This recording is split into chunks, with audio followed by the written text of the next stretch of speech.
これ、見てください。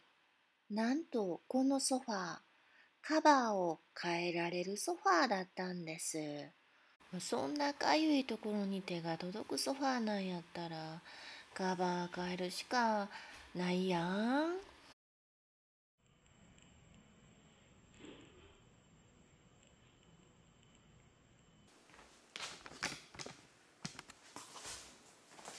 ピュアピュアリップス、気持ちはイエス。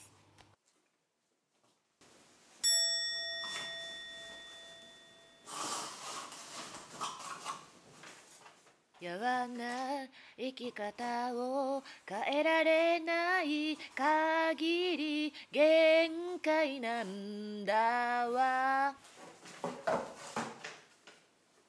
ーっと、なになに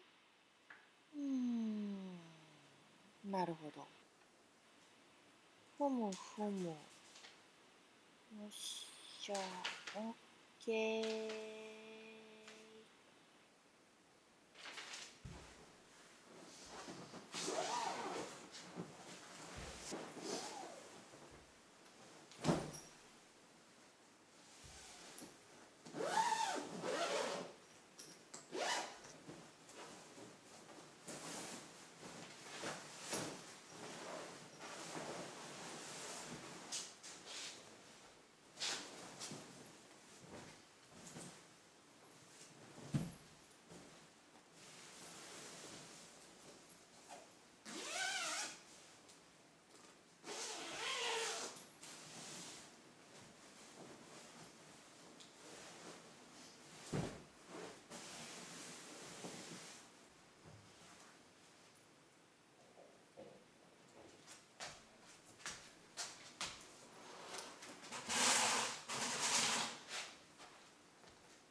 安全に2人作業をおすすめします。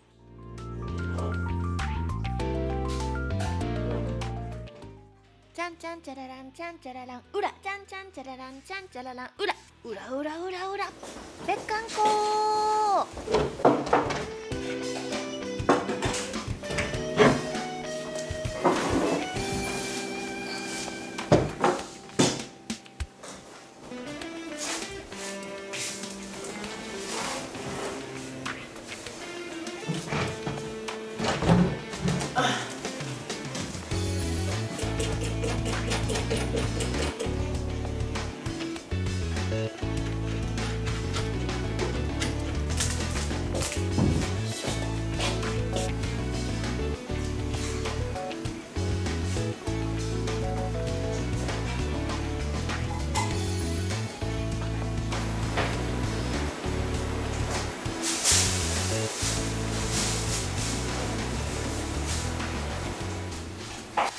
不快が邪魔くさいあなた、このソファーはこんなこともできちゃいます。